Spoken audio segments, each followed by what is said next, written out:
ভারতেও এটা সর্বত্র চোখে পড়ছে, কিন্তু এগুলো খাবারের অ্যালার্জি, যার মানে আমি এটা খেতে পারবো, আপনি পারবেন না।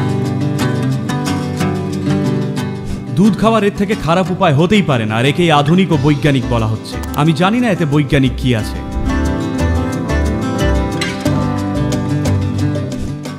অনেক রকম অনুশীলন রয়েছে, খুব সহজেই 6 থেকে 9 মাসের মধ্যেই আমরা অ্যালার্জি থেকে মুক্তি পেতে পারি।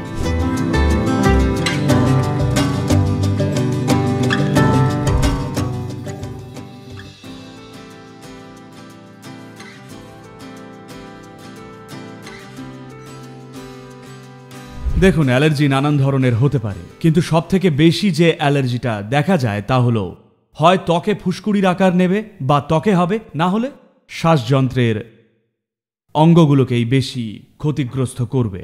হয় ত্বকেই এর বেশি প্রভাব দেখা যাবে, অথবা শ্বাসনালীগুলোতে কোনো রকমের সমস্যা তৈরি করবে আর শ্বাস নিতে কষ্ট হবে। তাই আমাদের এটা বুঝতে হবে এগুলো খাবারের অ্যালার্জি। আপনার যদি অন্য কোনো কেমিক্যাল বা ওই রকম কিছুর প্রতি অ্যালার্জি থাকে সেটা আলাদা ব্যাপার, কিন্তু এগুলো খাবারের অ্যালার্জি, যার মানে আমি এটা খেতে পারবো, আপনি পারবেন না। আবার হয়তো আমি পারলে অন্য কেউ পারবে না।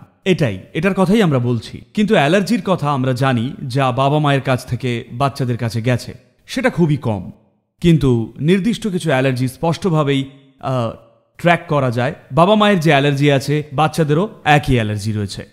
তো এই অ্যালার্জিগুলো মূলত শরীরেরই একটা প্রতিক্রিয়া সেই পদার্থের কোন একটা কিছুর প্রতি। আজকাল আমরা একে শনাক্ত করছি আর কত কিছুই না করছি। এই অ্যালার্জি টেস্টগুলো একেবারে পাগলের মতো হয়, তাই না? এই সমস্ত করা সত্যি পাগলামির মতো। আমি জানি যখন সমস্যায় পড়েন তখন অনেক পাগলামিই করতে হয়, সেটা একটা অন্য গল্প। তাহলে অ্যালার্জিকে কিভাবে সামলাবেন? দেখুন, মূল বিষয়টা হলো শরীর কিছু জিনিসকে প্রতিরোধ করছে। কেমন? যোগবিজ্ঞানে আমরা দেখি আপনার মধ্যে ঠিক কোন জিনিসটা এটা পছন্দ করছে না। দেখুন, অ্যালোপ্যাথি পদ্ধতি আর এর মধ্যে পার্থক্য হলো অ্যালোপ্যাথি পদ্ধতিতে দেখা হয় যে খাবারে কি রাসায়নিক রয়েছে যেটা অ্যালার্জি তৈরি করছে, আর এখানে আমরা দেখছি যে আপনার মধ্যে ঠিক কোন জিনিসটা কোনো খাদ্যদ্রব্যের প্রতি প্রতিরোধ তৈরি করছে। কারণ এটা তো শুধু একটা খাবার, কোনো বিষ নয়। অনেক রকম অনুশীলন রয়েছে, শুধু সম্ভাবী অনেক লোককে বিভিন্ন ধরনের অ্যালার্জি থেকে মুক্তি দিয়েছে, যদিও এটার উদ্দেশ্য একেবারেই সেটা নয়। আপনি যদি শুধু এর জন্যই সমাধান চান, শক্তি চালনা ক্রিয়া এর জন্য একটা দুর্দান্ত উপায়। খুব সহজেই 6 থেকে 9 মাসের মধ্যেই আমরা অ্যালার্জি থেকে মুক্তি পেতে পারি। আমি তো বলবো অত্যন্ত শক্তিশালী উপায় হলো কপালভাতি করলে 60% সমস্যারই সমাধান হয়ে যাবে। পৃথিবীর 60% অ্যালার্জি সারিয়ে ফেলা সম্ভব আপনি যদি কপালভাতির একটি সঠিক পদ্ধতি শেখান। কপালভাতি মানে আপনার শক্তি যেন আপনার কপালকে আঘাত করে। কপাল মানে মাথার খুলির এই অংশটা। আপনার শক্তি যেন এই সিলিংয়ে আঘাত করে। আপনি যদি কপালভাতি করেন তবে মাথার শুধু ওপরের অংশ দিয়েই ঘাম বেরোনো উচিত, বুঝলেন? কপালভাতি করলে শুধু এখান থেকেই ঘাম ঝরা উচিত, ঠিক আছে? তার মানে আপনি সঠিকভাবে কপালভাতি করছেন। আপনি যদি এইভাবে কপালভাতি করেন, আমি তো বলবো আপনার অ্যালার্জির 60-70%ই চলে যাওয়া উচিত। তা না হলে এতে বিশেষভাবে নজর দেওয়া যেতে পারে। বাবা মায়ের প্রতি অ্যালার্জি এটা খুবই স্বাভাবিক।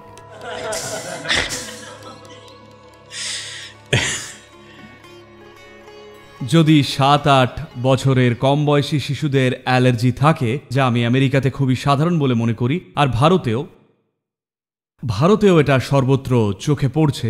আপনি যদি অ্যালার্জির সমাধান চান, একটা কাজ হলো শিশুর খাদ্য তালিকা থেকে দুধকে বাদ দিন।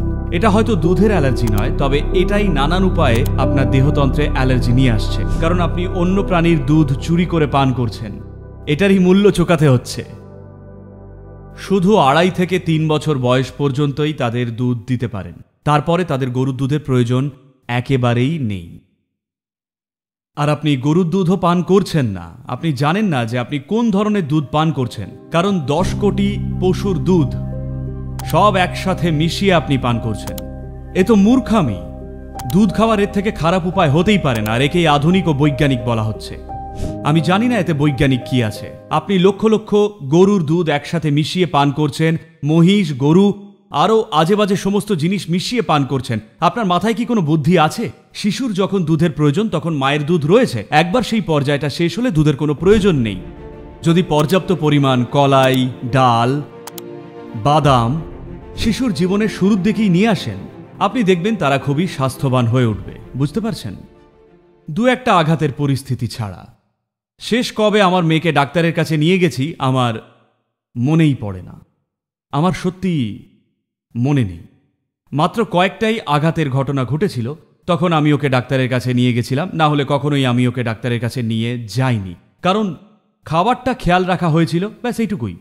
আর অল্প বয়সেই যদি তাদের কোনো রকম ফল বা এটা ওটা কিছু পছন্দ হয়ে যায়, তখন তারা সেটা নিয়েই বড় হবে আর তারা আজে বাজে জিনিস পছন্দ করবে না। তাই শিশুদের যদি অ্যালার্জি থেকে দূরে রাখতে হয়, এক হলো দুধ আর অন্যটা হলো মাংস খাওয়া। যদি ওদের খুব বেশি অ্যালার্জি হয়, যদি একটু আধটু অ্যালার্জি হয় সেটা ঠিক আছে, যদি ওদের প্রচণ্ড অ্যালার্জি হয় তবে মাংস খাওয়ানো বন্ধ করুন। প্রচুর শাকসবজি, তাজা ফল আর এইসব জিনিস খাওয়ান।